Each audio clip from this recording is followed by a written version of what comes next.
Dice, un capacitor cargado se conecta a un resistor y un interruptor, como se muestra en la figura. El circuito tiene una constante de tiempo de 1.5 segundos.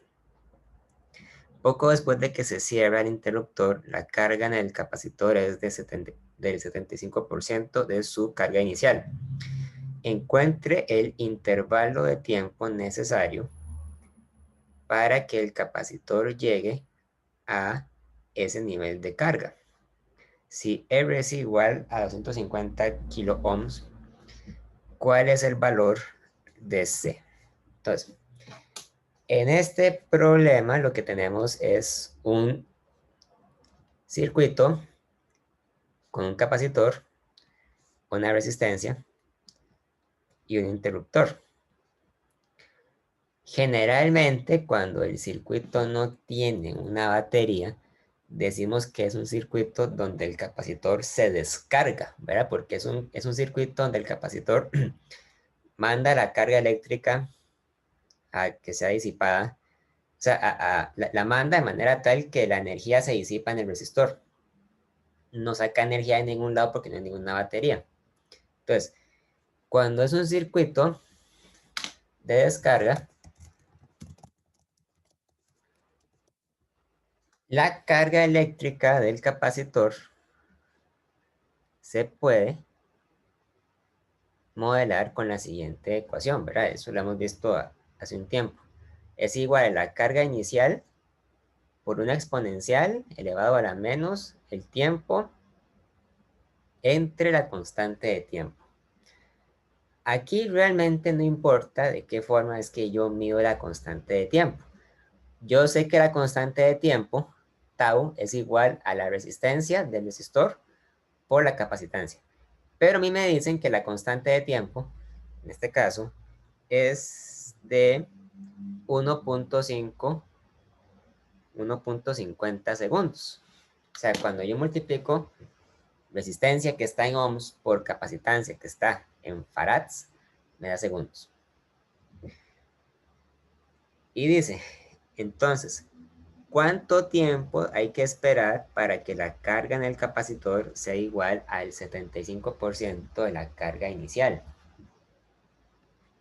Esa pregunta se puede plantear de esta forma. Entonces, usted quiere que la carga sea igual al 0.75 de la carga inicial. Ojo, ojo que está disminuyendo, no puede ser más grande que la carga inicial porque es un circuito donde el capacitor se está descargando, está perdiendo carga eléctrica. Entonces ponemos la carga inicial por E a la menos T entre tau es igual a 0.75 veces la carga inicial. Y vea que independientemente de cuál sea el valor de la carga inicial, se cancela. Por lo tanto, mi respuesta no va a depender de la carga inicial. Esto es entonces E a la menos T entre tau es 0.75. ¿Y ahora qué hacemos? Sacamos logaritmo natural a ambos lados de la ecuación. Logaritmo natural de esto es igual al logaritmo natural de esto otro. De esa forma, entonces tenemos que menos el tiempo entre tau es igual al logaritmo natural de 0.75. Recuerden que el logaritmo de un número menor a 1 es negativo, ¿verdad? Por lo tanto, cuando ustedes calculen el tiempo es menos logaritmo de 0.75 por tau, ¿verdad? Es de esperar entonces que todo el tiempo, o sea, que la fórmula para calcular el tiempo dé positiva, ¿verdad? Porque el menos se cancela con el signo negativo del logaritmo de 0.75. Y por lo tanto, el tiempo es menos logaritmo de 0.75 por 1.5 segundos. ¿Cuánto da?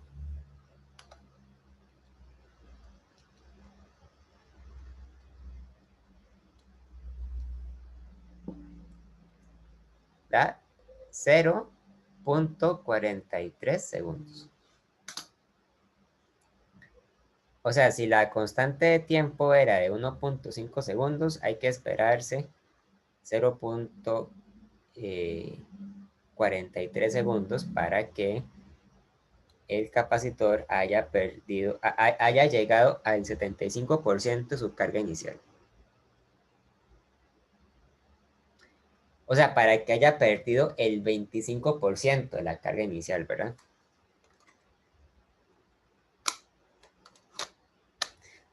¿Alguna pregunta hasta acá? Con este procedimiento que acabo de hacer, ¿alguna duda?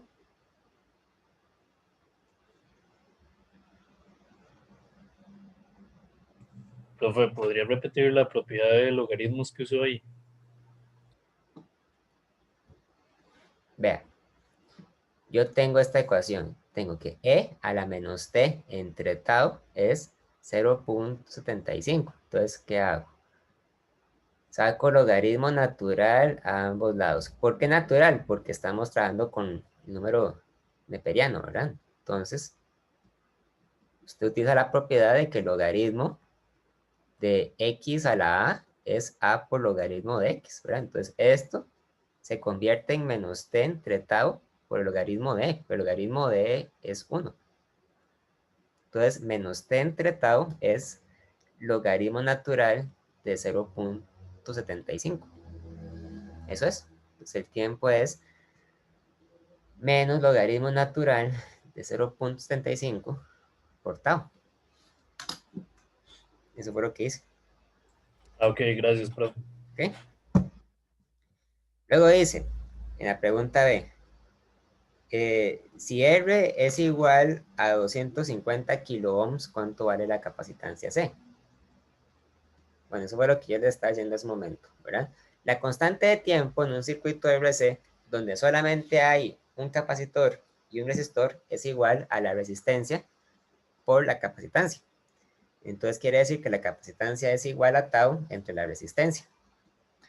Tau entonces es 1.5 segundos y la resistencia son 250 kiloohms, o sea, 250 por 10 a la 3 ohms.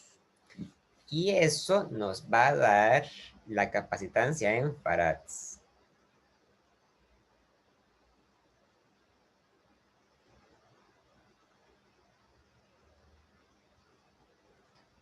¿6 por 10 a la menos 6 farads? O bien 6 microfarads. Muy simple, ¿verdad?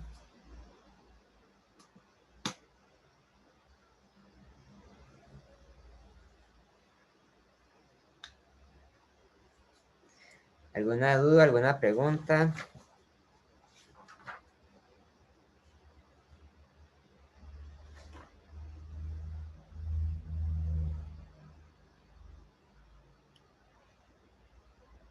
Por el momento todo se ha entendido bien, profe.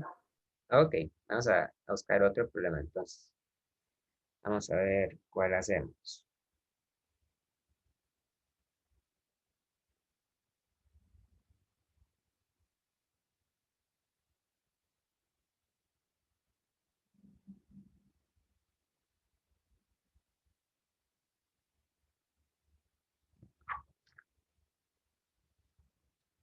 Hay algo muy importante que de hecho creo que vale la pena explicar un momento, que es el uso de amperímetros y voltímetros.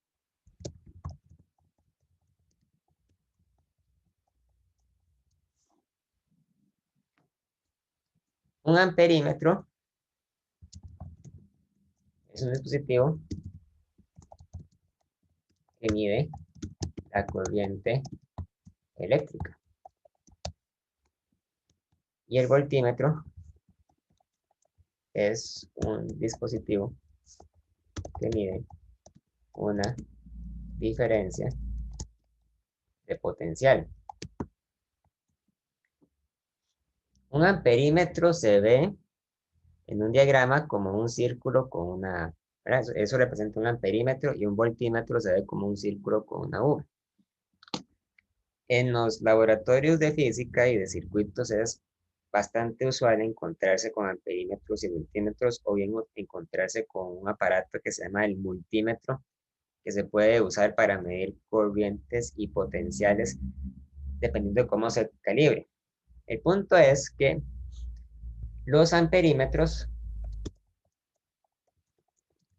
se conectan en serie con la corriente, con el dispositivo cuya corriente eléctrica se quiere medir.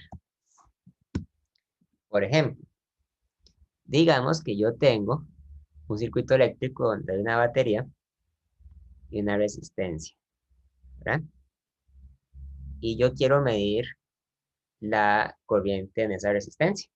Entonces, para hacerlo, lo que yo hago es que conecto un amperímetro al circuito, pero lo conecto en serie con la resistencia. Entonces, el amperímetro va acá. ¿Por qué? Porque la corriente eléctrica, cuando pasa de la resistencia, llega en serie al amperímetro y se mide, ¿verdad? Si estuviera conectado en paralelo, no serviría. ¿Por qué? Porque si estuviera conectado en paralelo, yo tendría entonces el amperímetro acá, digamos. Y entonces la corriente eléctrica se separaría por la presencia del amperímetro. O sea, el amperímetro sería un agente que estaría alterando el proceso que yo quiero medir, ¿verdad? Que es la corriente. Entonces va en serie.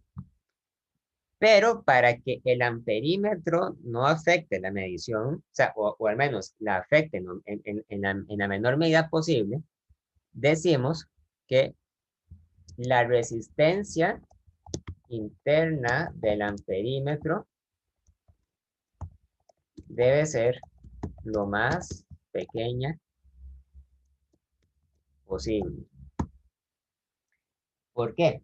Porque si el amperímetro tiene una resistencia grande, entonces cuando la corriente eléctrica pasa a través de él, va a generar un potencial, ¿verdad? Y ese potencial, a su vez, va a alterar o cambiar, ¿verdad? La corriente eléctrica que debería estar circulando originalmente por el resistor. Entonces, un amperímetro ideal es aquel que tiene una resistencia interna muy baja. Es imposible que un amperímetro o cualquier otro dispositivo tenga una resistencia de cero, pero lo mejor es que sea lo más pequeña posible. En cambio, un voltímetro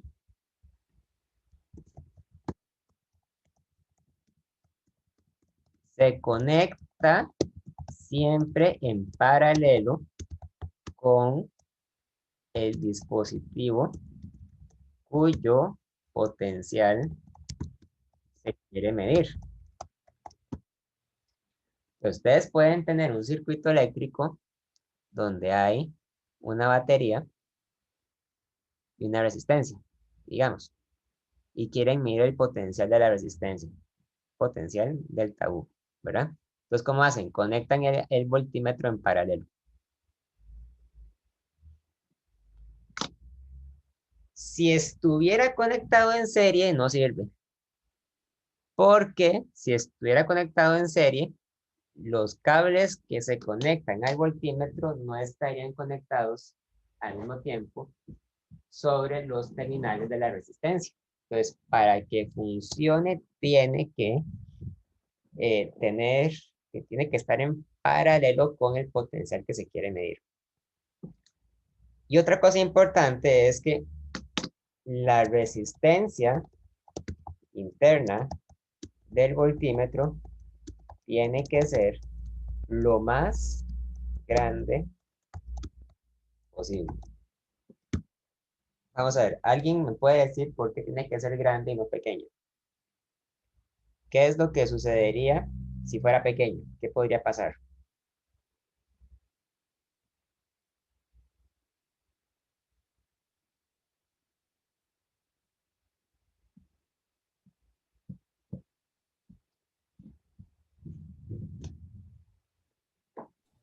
Que no sería el voltaje correcto. Bueno, no, ¿verdad? Pero, o sea, ¿por qué no? Si usted tiene un voltímetro y lo conecta en paralelo, entonces está construyendo un nodo. Entonces, la corriente eléctrica se puede separar, se puede ir en dos caminos distintos. Entonces, lo que sucede es que si la resistencia del voltímetro es muy grande, entonces la corriente que se va hacia el voltímetro es muy pequeña. Y entonces provoca una alteración más pequeña en el circuito, ¿verdad? O sea, usted lo que quiere hacer es que el voltímetro esté ahí para medir, ¿verdad? Pero que aparte de medir, aparte de la medición, no haga nada más. Usted no quiere que el voltímetro desvíe corriente o que produzca algún comportamiento que no sucedería si no estuviera presente. Entonces, como el voltímetro se conecta en paralelo, la forma de conseguir eso es haciendo que la resistencia del voltímetro sea muy grande para que desvíe la menor cantidad posible de corriente. Entonces, vean que el voltímetro funciona exactamente opuesto al amperímetro, ¿verdad? El amperímetro se conecta en serie y tiene que tener una resistencia muy pequeña. Mientras que el voltímetro se conecta en paralelo y tiene que tener más bien una resistencia muy grande.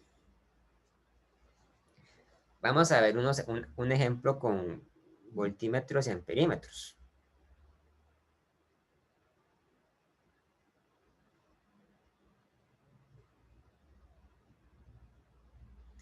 Vamos a hacer el problema 25 que les acabo de mandar.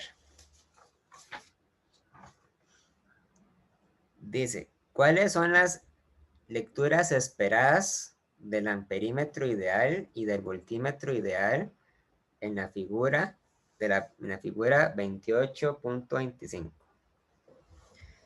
Entonces, tenemos un circuito que se ve de la siguiente forma.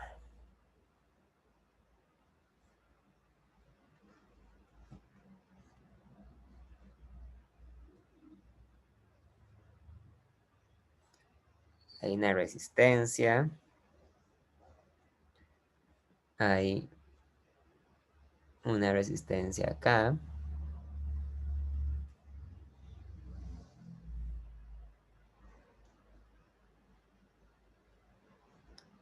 aquí hay una batería,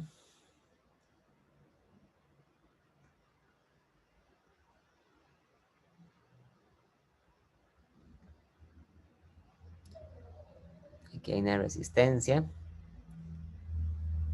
y aquí hay un amperímetro.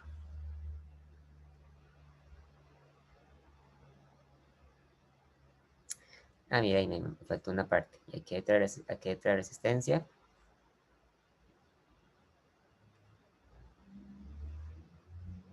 Y una batería.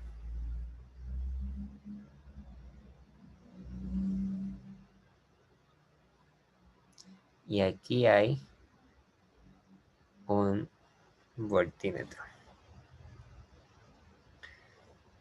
Entonces, vamos a llamar a esto R1, R2, R3, R4. A esto le llamamos la FEM1 y a esto la FEM2.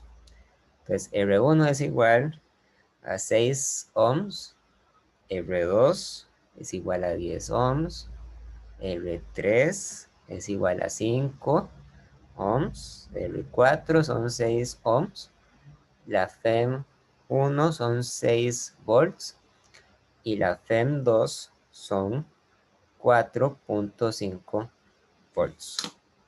Entonces, la pregunta dice, ¿cuáles son las lecturas del amperímetro y del voltímetro ideal en la figura? Entonces, lo que están pidiendo es la corriente eléctrica que pasa por el amperímetro A, y cuál es el potencial eléctrico que se mide entre las terminales del voltímetro que está ahí. Entonces, lo que uno hace en este caso es trabajar el problema como si no estuviera el amperímetro y como si no estuviera el voltímetro. O sea, lo que tendríamos que hacer es convertir este circuito en este. Tenemos la resistencia R1, tenemos aquí R2, tenemos la FEM epsilon 1, R3, tenemos la FEM epsilon 2,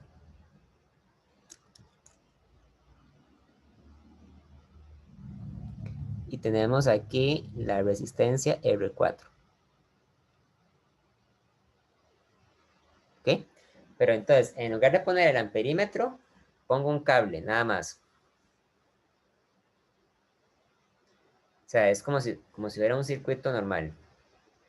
Y en lugar de poner el voltímetro, dejo un espacio abierto, como si no hubiera nada. Porque el amperímetro se convierte en un cable y el voltímetro se convierte en un espacio hueco vacío. Entonces, este problema, para empezar a resolver, tenemos que aplicar la ley de Kirchhoff. Para aplicar las leyes de Kirchhoff, entonces, lo que hacemos es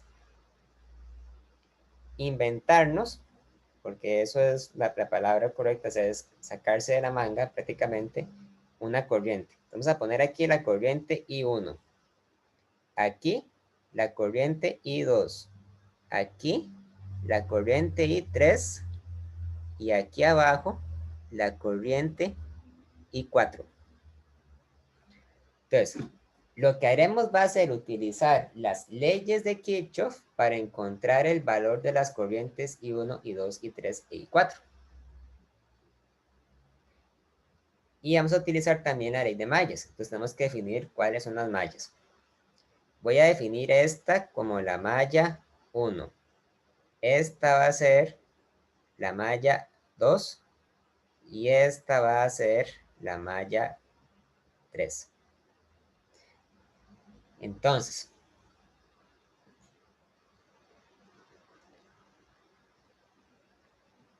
aquí podemos utilizar la ley de nodos para relacionar a I1 con I2, con I3, con I4.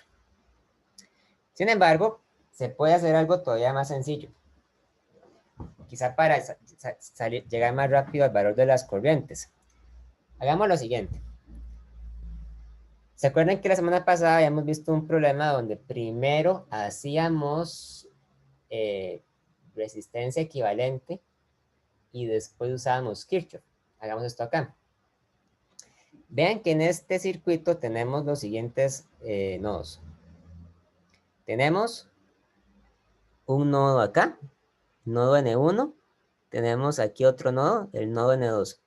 El nodo N1 está entre R2 y epsilon 1. Y el nodo N2 está entre R3 y epsilon 2.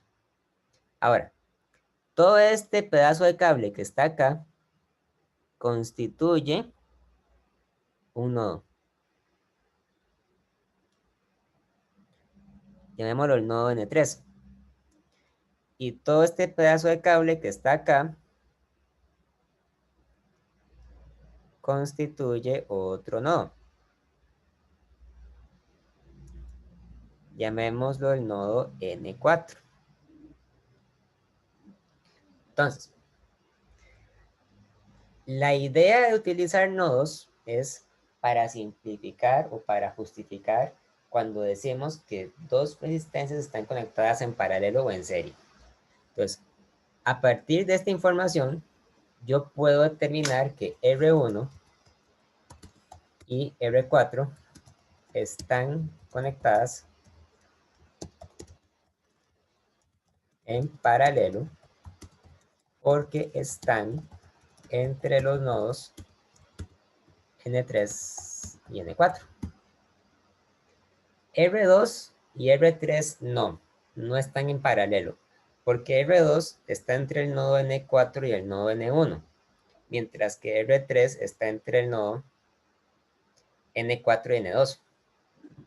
Entonces, como están en paralelo, yo puedo calcular la resistencia equivalente para R1 y para R4, usando las fórmulas de R equivalente. 1 entre R1, 4 va a ser 1 entre R1 más 1 entre R4. Y eso es entonces 1 entre 6 más 1 entre 6 ohms. Es un tercio, ¿verdad? Y entonces R1, 4 son 3 ohms. O sea, yo pude simplificar el circuito al sumar en paralelo R1 y R4. Entonces, el siguiente paso va a ser dibujar un circuito donde sustituyo a R1 y a R4 por el resistor R14. El circuito entonces se vería de esta forma. Yo tengo entonces R14, R2 y R3. R2 estaba conectado con epsilon 1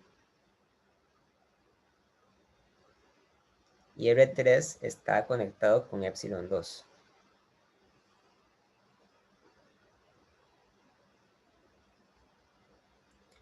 Entonces, de esa manera, el circuito queda muy simplificado.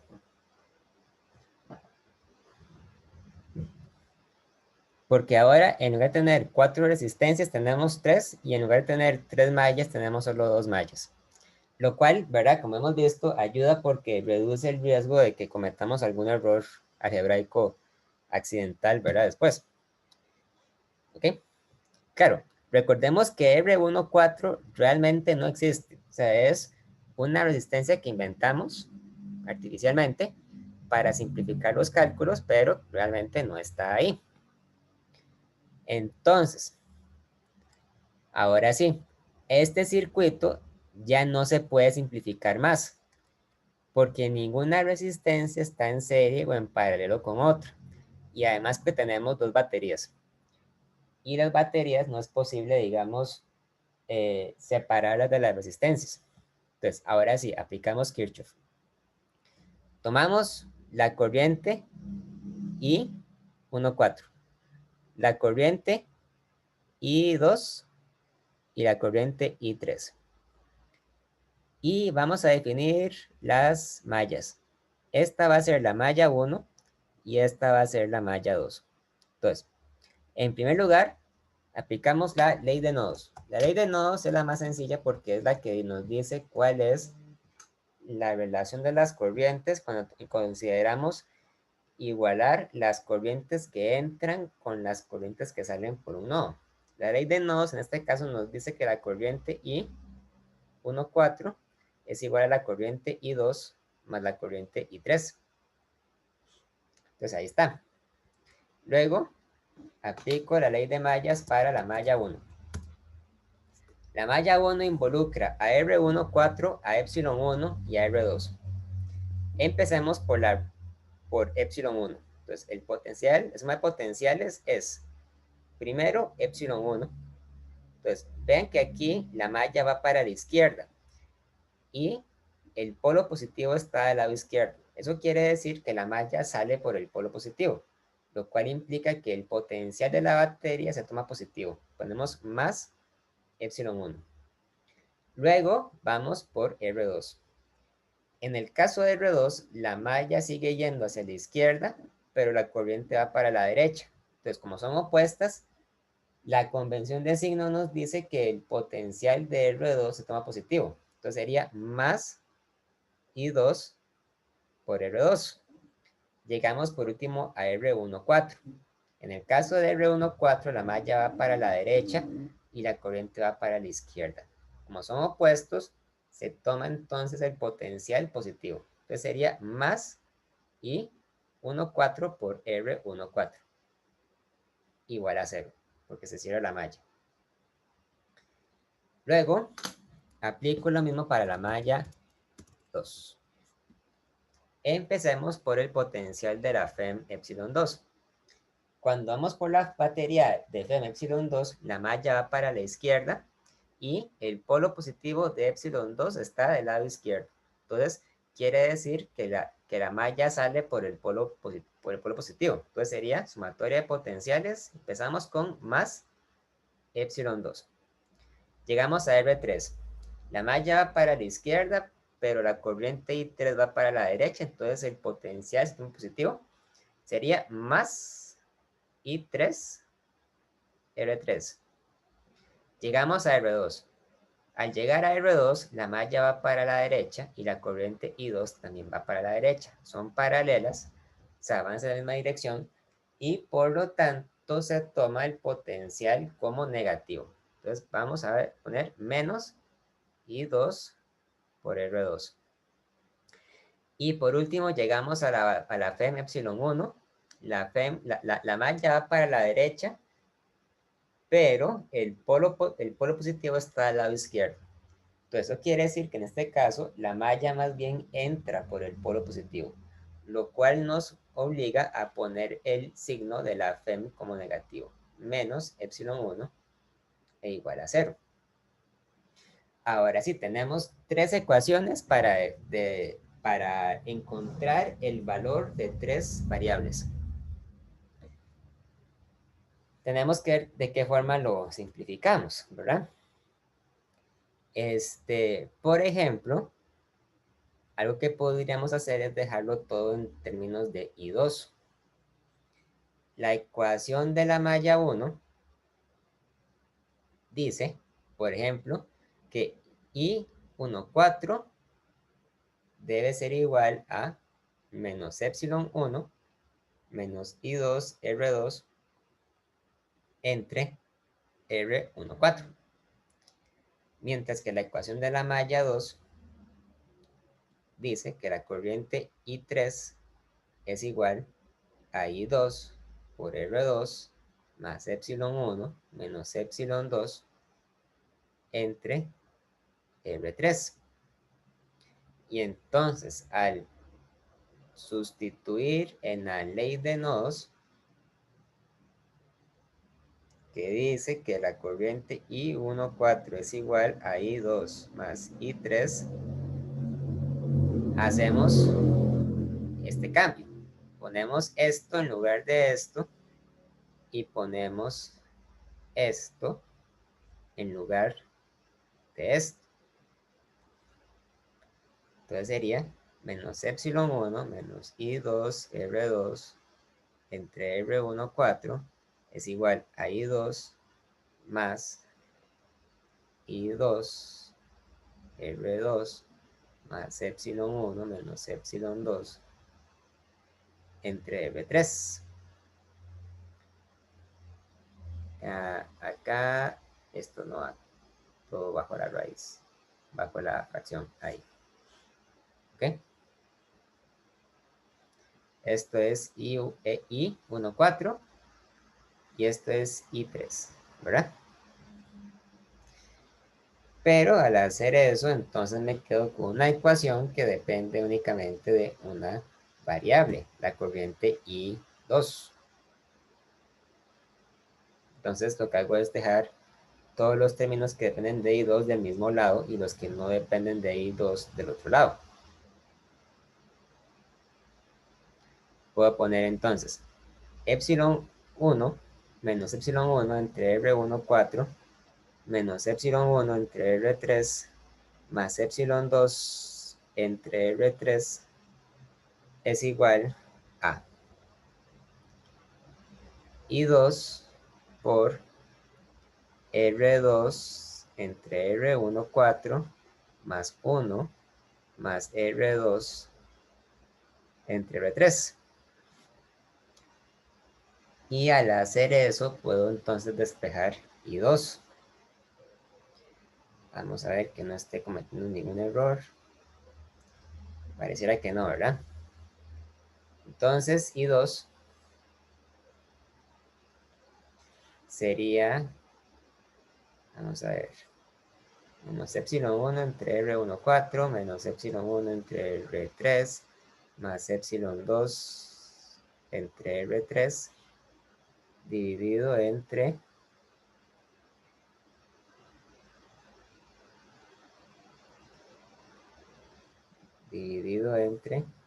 R2 entre R14 más 1 más R2 entre R3. Entonces, volviendo a los datos que teníamos inicialmente, esto debería ser menos 6 volts entre 3 ohm. Menos 6 volts entre R3. R3 eran 5 ohm. Más 4.5 volts entre R3, que son 5 ohms.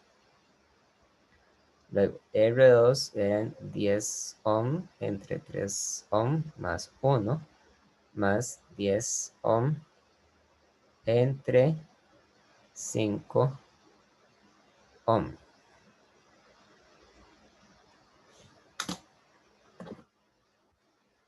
Nada más déjenme revisar los valores que teníamos. Sí, ¿verdad? Esto va negativo.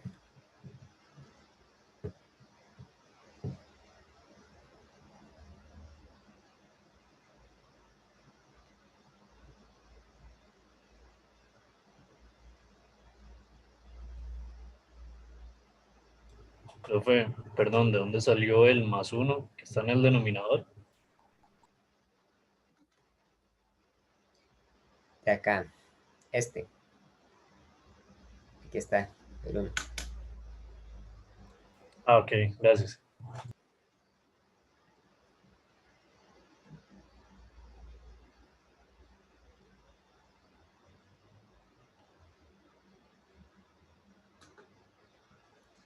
Debería ser menos 0.36 amperes.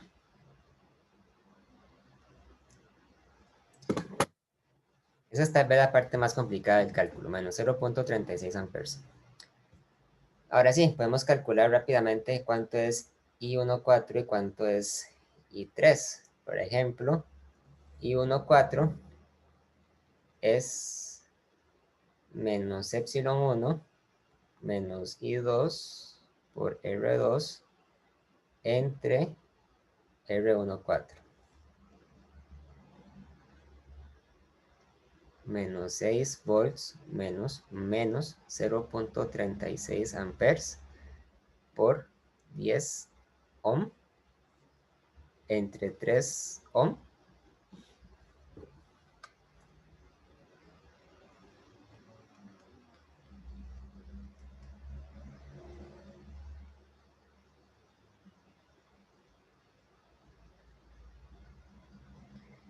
da menos 0.8 amperes, también de negativo. O sea, quiere decir que la dirección de la corriente es más bien la opuesta a la que yo había predicho. Y la corriente I3 es esta I2 por R2 más epsilon 1 menos epsilon 2 entre R3 menos 0.36 amperes por R2. R2 son 10 volts más 6 volts menos 4.5 volts entre 5 ohm.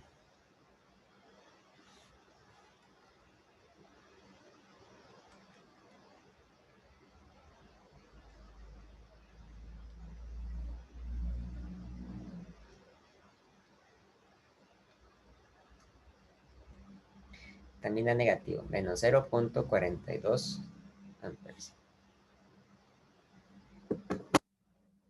El hecho de que es negativo no quiere decir que esté mal, ¿verdad? Lo que quiere decir es que la corriente eléctrica va en la dirección opuesta a la que yo le había asignado en un principio. ¿Hasta aquí alguna duda?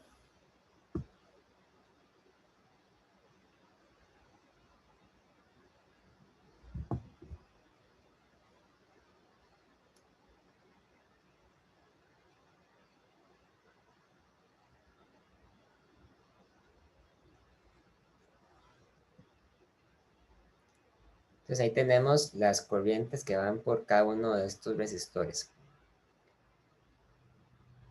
Ya sabemos entonces que la corriente I2 e I3 son estas que están acá, ¿verdad? Ahora, ¿qué sigue?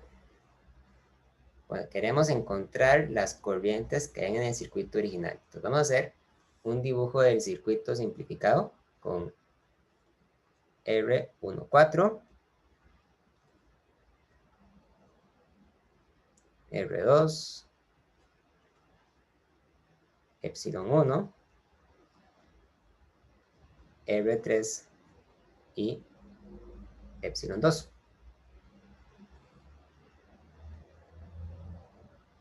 I14, I2 e I3. Y vamos a dibujar aquí abajo el circuito que teníamos en un principio. O sea, teníamos un circuito donde tenemos a R1,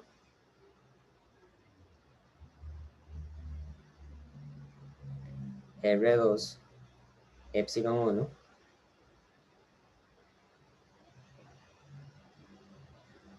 R3, epsilon 2 y R4.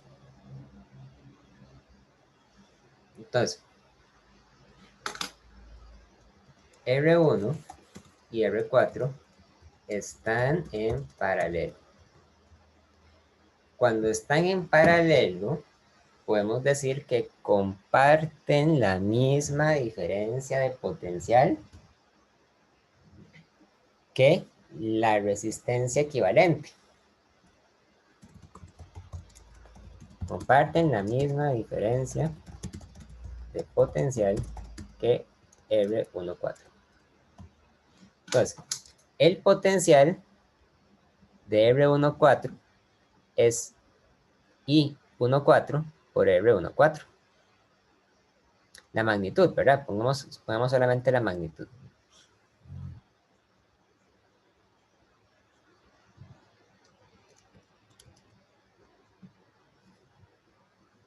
Entonces esto es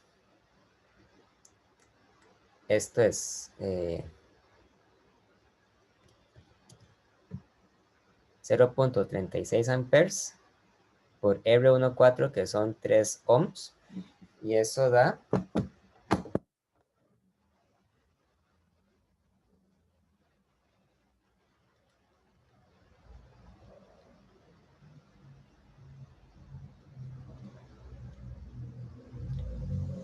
1.08 volts.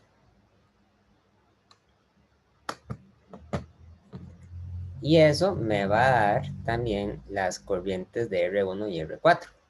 El potencial V1 es igual al potencial V4 y es igual al potencial V14 y es igual a 1.08 volts. Entonces, la corriente I1 y la corriente I4 son las que van en esta dirección, ¿verdad? La magnitud de I1 es igual a la magnitud del potencial V1 entre la resistencia R1. 1.08 volts entre R1. Y R1 era igual a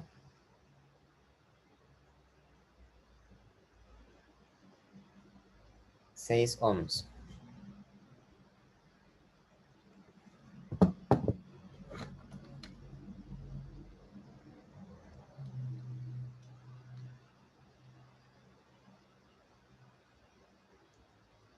.18 amperes.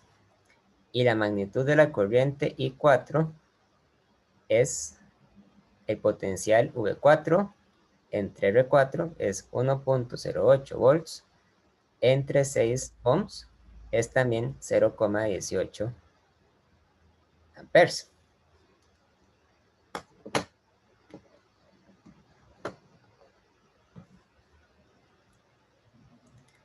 ¿Ok? Pero tenemos que saber cuáles son los signos de las corrientes I1 e I4. Ya sacamos cuáles son las las magnitudes, ¿verdad?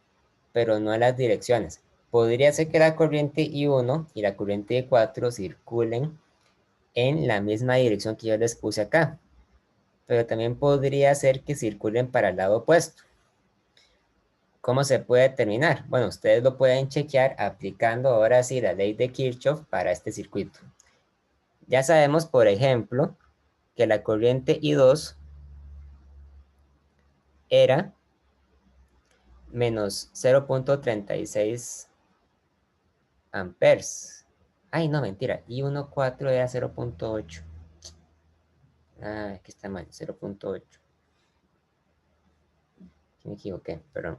Esto es 0.8.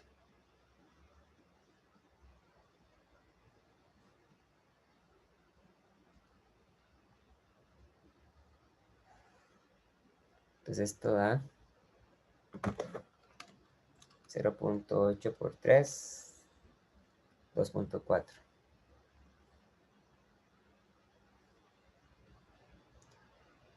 Y aquí es 2.4.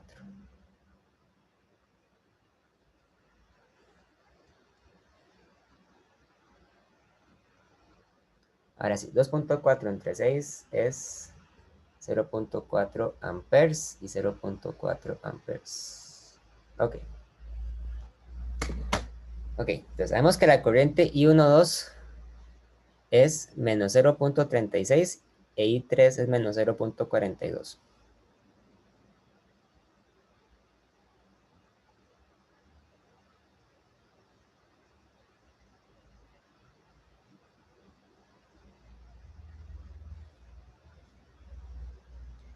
Menos 0.42 amperes.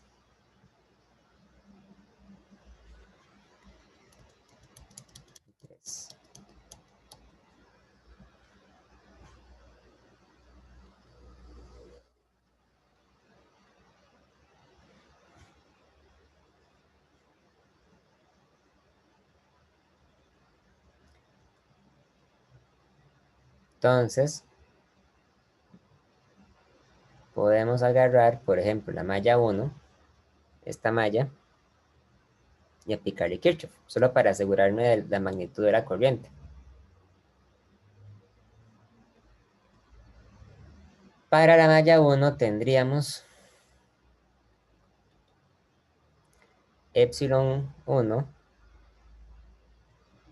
más I2 por R2 más I1 por R1 igual a 0. Entonces I1 es igual a menos epsilon 1 menos I2 por R2 entre R1. Y eso es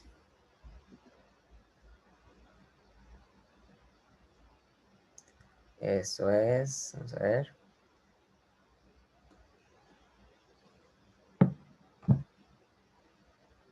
menos 6 volts menos 0.36 amperes menos, ¿verdad? Por R2 que son 10 ohms entre R1 que son 6 ohms. Menos 6 más 0.36.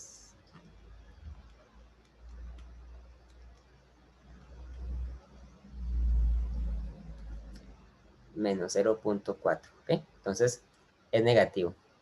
Yo saqué aquí la magnitud, pero aquí me comprobé que es negativo. Entonces la corriente I1 es menos 0.4 amperes. Como el amperímetro estaba acá, entonces podemos concluir entonces que la medición del amperímetro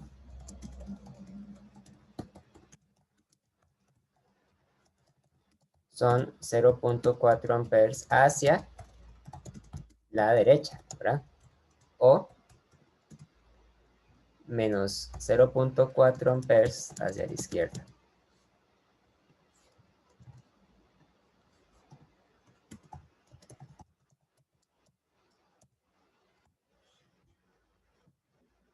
Entonces, con ese método podemos calcular la corriente. O sea, obviamente es un problema bastante largo porque es un circuito complicado, pero vale la pena ver cómo se hace. Ahora, lo que falta es calcular el potencial que tiene el voltímetro. Ese paso se puede hacer muy fácil. Hacemos lo siguiente. Ven que tenemos, por ejemplo, el circuito que tiene el amperímetro, tiene la resistencia R1, tiene la FEM epsilon 1, tiene a R2, tiene a R3, tiene a la FEM epsilon 2 y a R4. Y el voltímetro está acá. Entonces, lo que haremos es considerar una malla que involucre a estos dispositivos que están acá. O sea, a la FEM 1, a la FEM 2 y al voltímetro. Entonces, el voltímetro cuenta como si fuera un dispositivo adicional.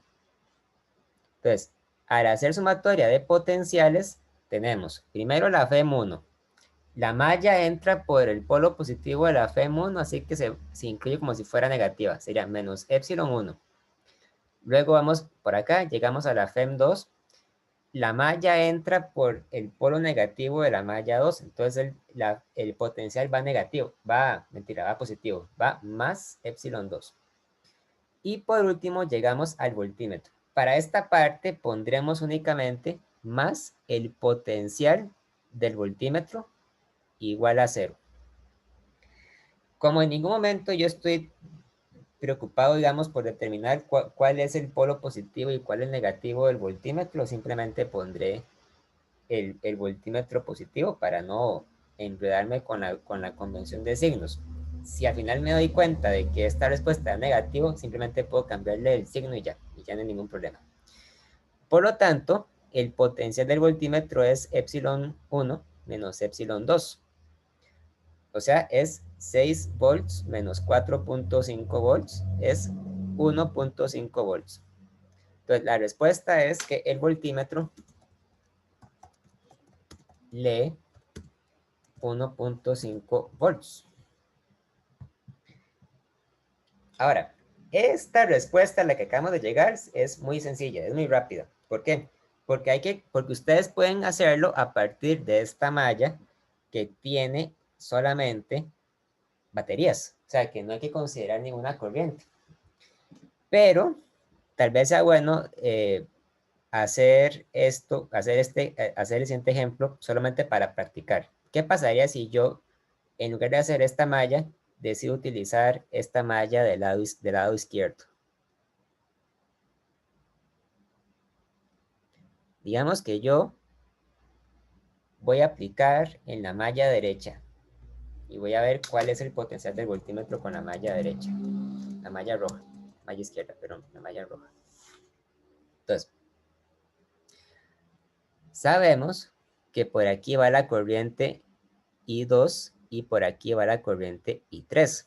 Entonces, al hacer sumatoria de potenciales, yo tengo a R2, la corriente va para la derecha, la malla va para la derecha, por lo tanto el potencial se pone negativo. Sería menos I2 por R2.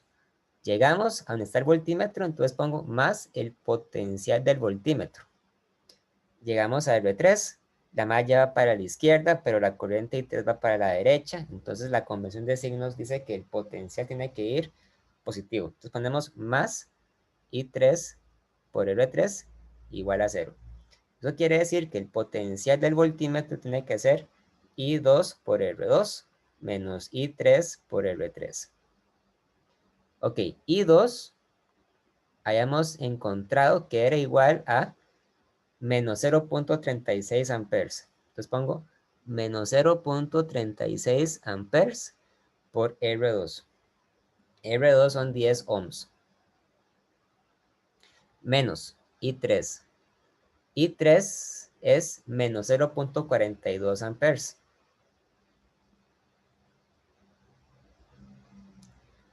Y R3 son 5 ohms.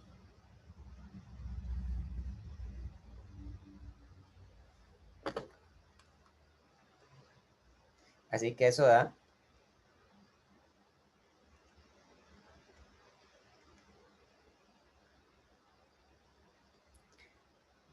menos 1.5 volts.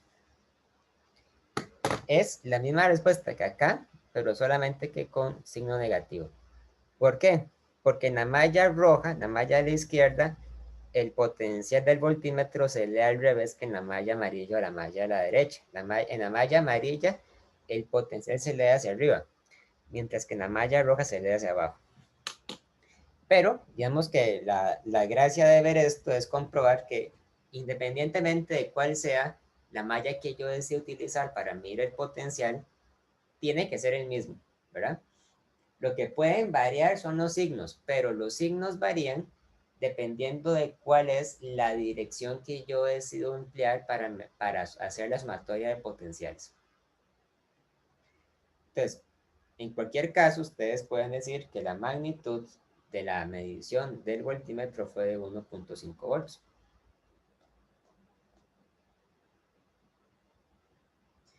Ok, sé que fue un problema un poco largo. ¿Hay alguna duda, alguna pregunta?